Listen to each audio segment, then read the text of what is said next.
Hey guys, welcome to the studio. As you may know if you watch the channel, we are about to move the studio to a new location, which is a great opportunity for me to talk to you about ceiling panels, acoustic absorbers, called clouds. We've seen regular wall-mounted rock wool DIY panels. There's about 50 channels showing you how to make these with rock wool insulation, and you staple some burlap on them and you hang them up on the wall. And these are great absorbers. You can see behind me I got blue ones up. But what about the ceiling? I got 3 tips for you that will change how you look at them, and this is not what you want.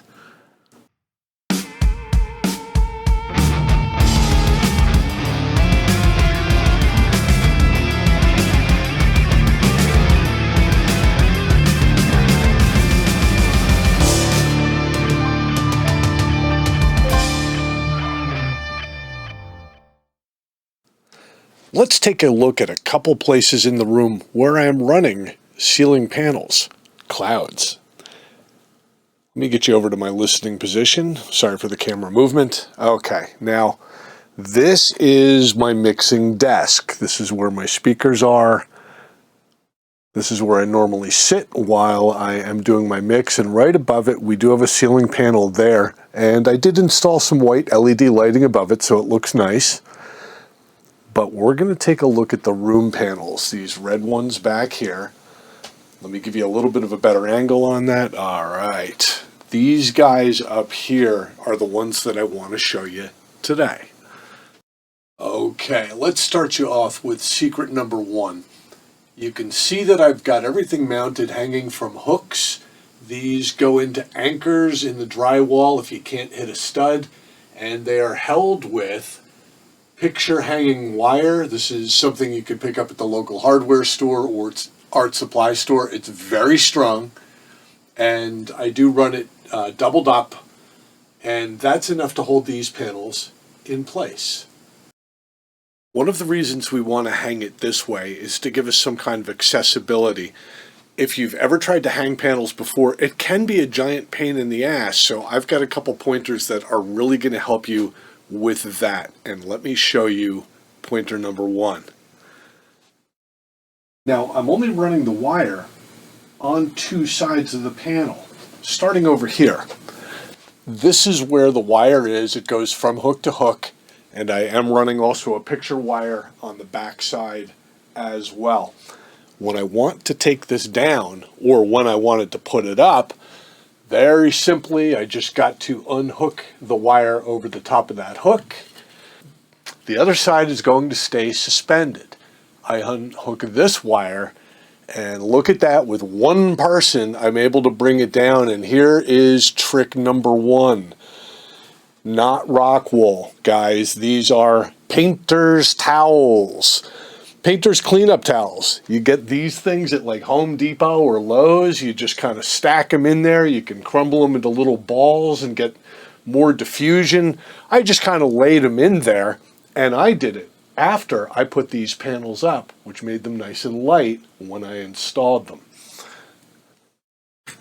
Like so.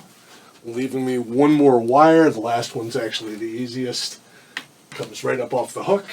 And I got a lightweight, seemingly empty panel. Let's take a closer look at what this thing is. Here's secret number 2. Yeah, I got burlap stretched over this just like I would with a normal wool panel. It's stapled in, but inside of here is a basic window screen. I picked this up used. It was pretty clean, but it was being discarded from Home Depot, roughly 30 inch by 34 inch, and it was a size that just seemed to work. Let's take a nice close look at all the mechanisms in place here. Burlap stapled onto a frame. These are 1x4s. You don't even have to buy good ones. I do have the wire, picture hanging wire, doubled up and attached to screws that go inside the frame after the burlap went on. Now here's the frame of the screen here, and it's being suspended up from the bottom side of this whole frame. If you look below the frame, which is black of the screen, you can see that wooden bead that I have screwed in onto the inside of the 1x4 to give the screen a little bit of support. The screen is just held in by gravity, and if I didn't have burlap and screws in the way, I could probably just back that back out. So it's a 1x4 frame under here, burlap. Here's the screen, and underneath it you can see there's just a wood bead that runs around the entire perimeter of the inside. Now, why do I do that? Why do I bother suspending the screen up inside the frame? Well, simply, if I put the screen in the very bottom of the frame and then loaded it up with painter's towels, that weight would cause it to bow and look funny. But with this, the burlap weighs almost nothing. You can see there's almost no hang down of the burlap, and I can load this thing up with pretty much whatever I want, as long as it's something that absorbs sound. Even beach towels, which work very well, by the way. So why did we do it this way? Well, I can put that thing up while it weighs next to nothing, hang it on the hooks. If I'm just one person, especially something like 30 inch by 36 inch, you load that thing up with rock wool or sew towels into it. Some people kind of stitch it right to the screen. You're going to have something that's got some weight, and you're working over your head trying to get something that's like wire in your hands over hooks in corners. Not the easiest thing in the world to do.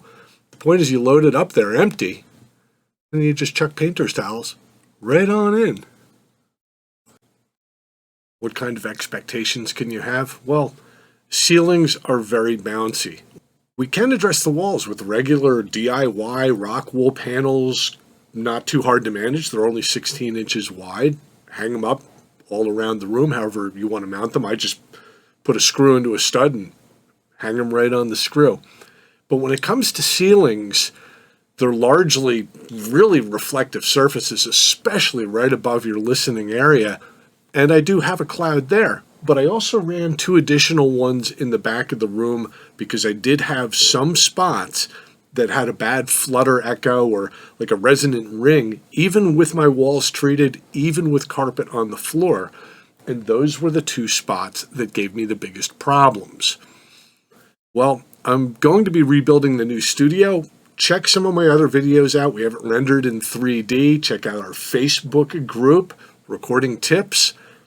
I hope you enjoyed today's content. If you have any questions, write them down in the comments.